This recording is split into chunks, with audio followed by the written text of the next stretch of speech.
Have you ever set your alarm for 5 a.m. with big dreams, only to hit snooze, wake up at your weight, and feel that familiar wave of guilt? You promised yourself you'd start fresh. You told yourself, tomorrow I'll be disciplined. But morning comes and the old pattern wins again. And maybe you've tried it once, twice, 10 times.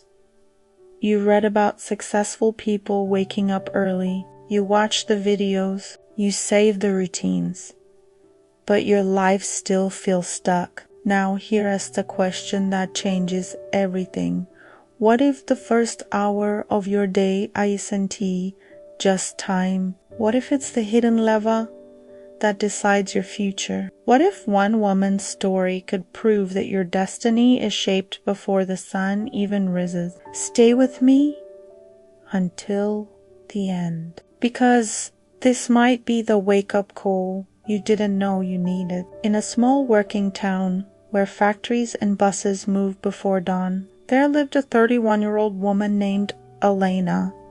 Elena didn't have an easy life. She worked a late shift at a packaging plant, standing for hours, scanning boxers, cleaning machines, doing whatever her supervisor needed. Every evening, she clocked in around 7:30 p.m. Every morning, she clocked out after 5:30 a.m., her legs aching, her hands dry and tired, her mind foggy from pushing through the night. She walked home while the town slept, and her apartment was the kind of place you live in when you're surviving, not building. A tiny room with thin curtains, a loud fan that barely worked, and a mattress that sank in the middle. Her shoes were worn. Her jacket was too light for winter. She didn't complain much, because complaining didn't change anything. But the poverty wasn't the worst part. The worst part was the feeling that her life had no forward motion. Every morning, she passed windows glowing softly in the dark. Inside, families were beginning their day. Children were packing bags for school. People in clean clothes were getting ready for jobs that looked stable, jobs with daylight, weekends, possibilities, and Elena would think quietly, almost ashamed of the thought, is this it? Is this what my life is going to be forever? She wasn't lazy. She worked harder than most people she knew, but hard work wasn't moving her forward. It was just keeping her afloat. She tried to change. She applied for better jobs, but without a degree, without connections, most doors stayed closed. She wanted to learn something new, something that could increase her income after working all night. Her body demanded sleep like survival, and once you're trapped in that cycle, the days start to blur. Elena would collapse into bed around 6:30 a.m. and sleep until 2 or 3 in the afternoon. She'd wake up groggy, rush to eat something cheap, and prepare for another shift. Night after night after night. It felt like she was living backwards. The world moved forward while she slept through it, and one thought returned again and again like a whisper. There has to be another way. But what? Then one cold morning in November, one of those mornings where the air feels sharp and the sky is still darkly, S' phone rang just as she was leaving work. It was her younger brother, and his voice sounded wrong. Tight, panicked. Elena, you need to come home. Mom collapsed. She's in the clinic. Elena's heart dropped so hard it felt like her whole body went numb. She didn't even go home. She grabbed the first bus out of town. The ride took hours, but it felt longer, because every minute her mind was painting the worst possibilities. When she arrived, the clinic was small and crowded. Her mother was lying in a bed, pale and weak but awake. The doctor explained it gently. Exhaustion, stress, not enough rest, not enough nutrition. She needed medicine Elena couldn't afford. She needed better food. She needed care. Elena sat beside her mother, holding her hand. Her mother's skin felt thin, like the years had taken too much. And then her mother said something Elena would never forget. My daughter, please don't waste your life the way I wasted mine. I worked and worked and worked, but I never built anything. Promise me you'll find a way. Elena tried to answer, tried to sound strong, but her throat tightened. After her mother fell asleep, Elena stayed sitting there in silence. She looked at her mother's hands that had worked for decades, just like hers. Hands that sacrificed, struggled, survived, and suddenly something in Elena cracked. Not with sadness, with anger. Not anger at her mother, anger at helplessness, anger at the trap, anger at the feeling that no matter how hard she worked, nothing changed. She walked outside the clinic into the pre-dawn dark, and the time on her phone said 5 a.m. The village was quiet. The sky was dark blue. A few people were already walking, farmers, early workers, silhouettes moving with purpose. Birds were starting to sing like the world was preparing to wake up. The air was cold, but it felt clean. And in that moment, standing alone in the quiet, Elena made a decision. No more, she whispered.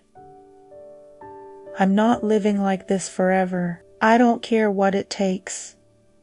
I'm going to change. Now, here's where the story takes a turn. On the bus ride back to town, Elena noticed a woman sitting 2 seats away, late 50s.com posture, clean coat, reading a book like she had nowhere to rush.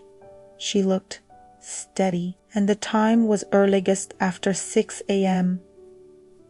Elena stared for a moment, because something about it didn't fit her old belief. Successful people don't ride buses at dawn, but this woman looked like she had built a life. Elena gathered her courage and spoke. Excuse me, can I ask you something? The woman looked up, kind eyes, small smile. Of course. Why are you up so early? The woman closed her book gently. Because I learned a long time ago that the morning belongs to the builders. Elena blinked. Builders? The woman nodded. I wake up before the world wakes up. I use that time to learn, to plan, to strengthen myself. That's how I changed my life. Elena hesitated. But don't you need sleep? The woman smiled. I sleep. I protect my rest. Then I protect my morning. The woman studied Elena's tired face. You work nights, don't you? Elena nodded. Yes, and when do you sleep? After work. Morning to afternoon. The woman sighed softly, not just stating truth. So you're awake when the world is sleeping, and asleep when the world is building. No wonder you feel stuck. Elena stared out the bus window because it hit her like a diagnosis. The woman leaned forward. Let me tell you the secret that changed my life.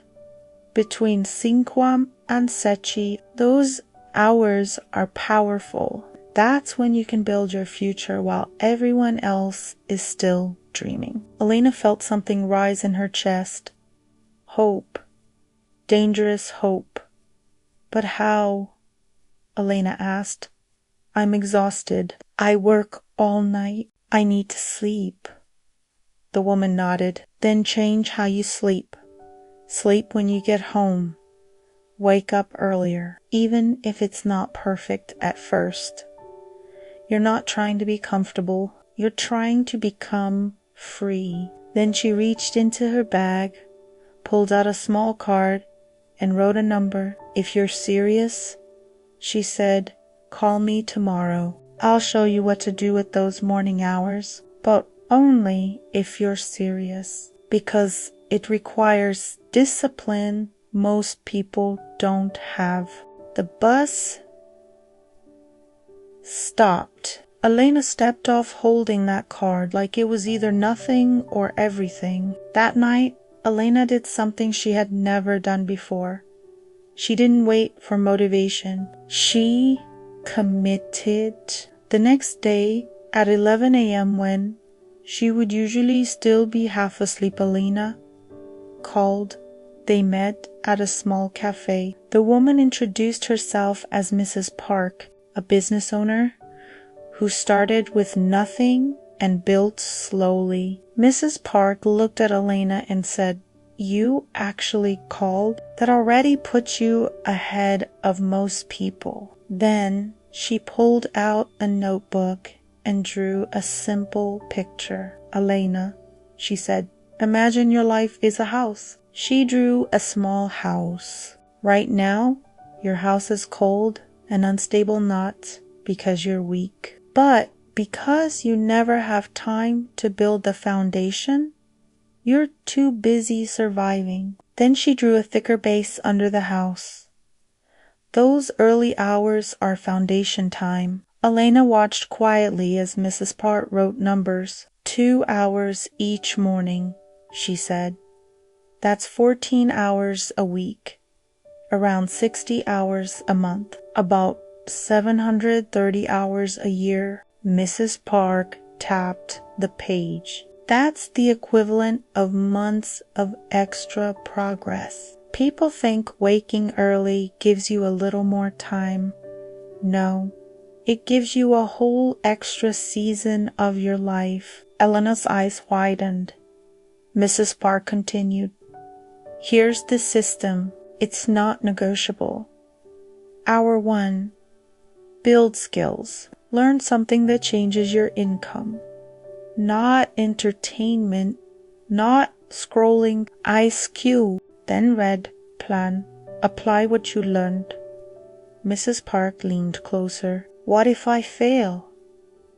Mrs. Park answered calmly, "You will feel like quitting. That's normal." Then Mrs. Park gave Elena 3 rules. Rule 1, no negotiation. Weekends included.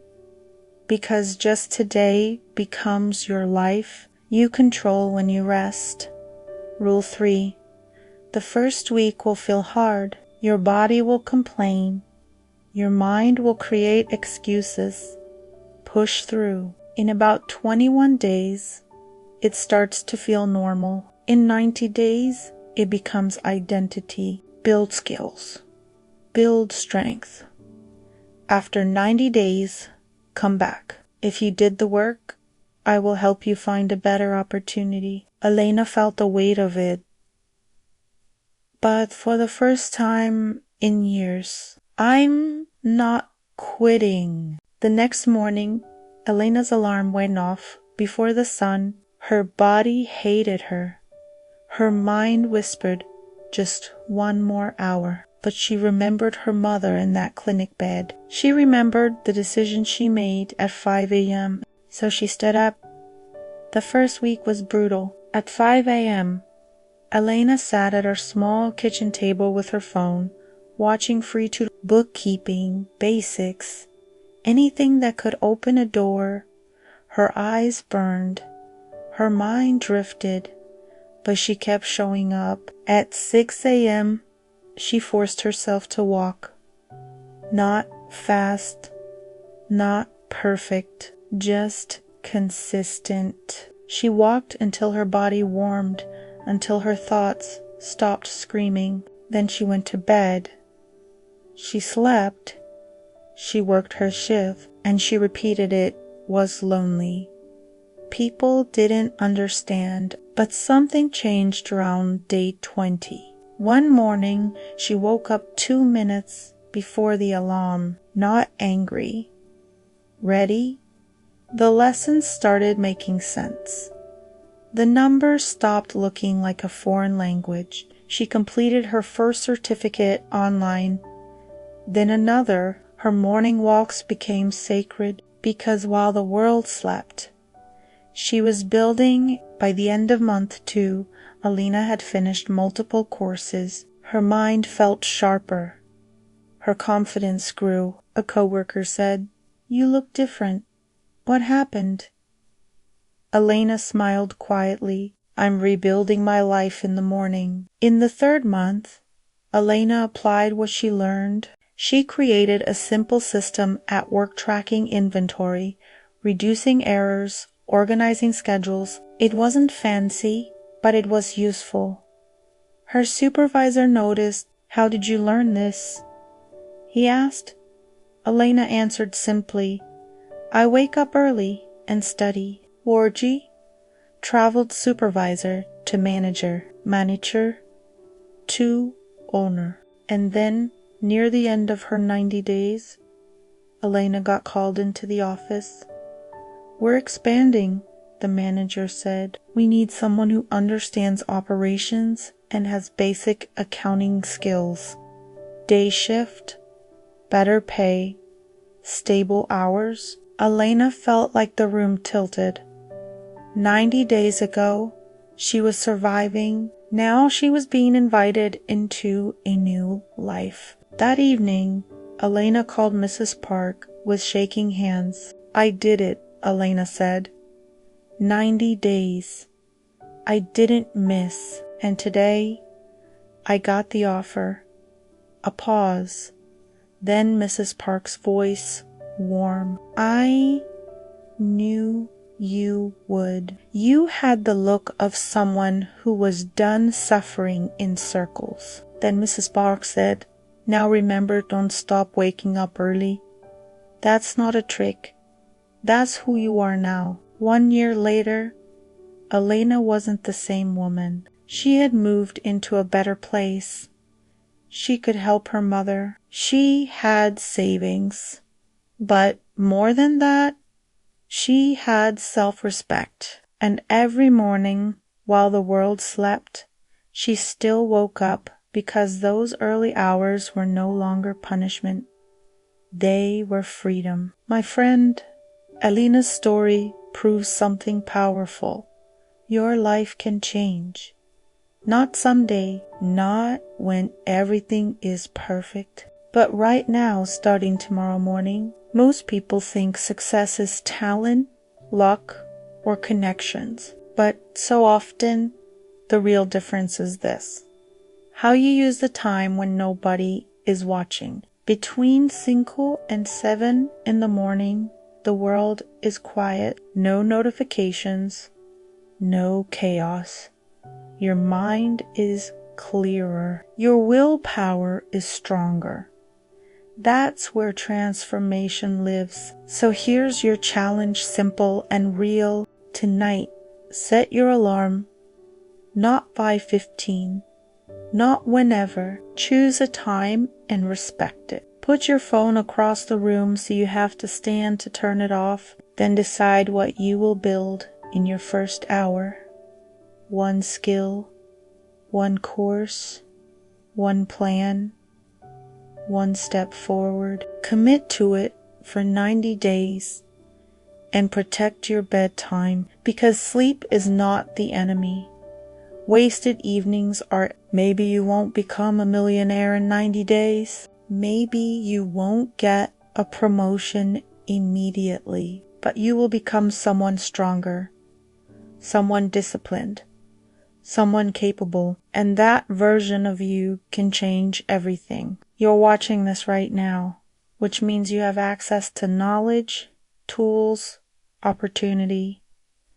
The only question is, will you use it, or will you hit snooze tomorrow and wonder years from now why nothing changed? If you're ready to start your morning comeback, hit like as your commitment, then comment, "I will build _ in my first hour." Tell me what you're building. I'll be reading. And subscribe, because every week I bring you stories of real transformation and the exact systems behind them. Remember this: success isn't a destination. It's a daily practice, and your practice can begin tomorrow. before the sun rises? Will you be awake? Your future self is waiting on the other side of that alarm clock. Don't make her wait another day.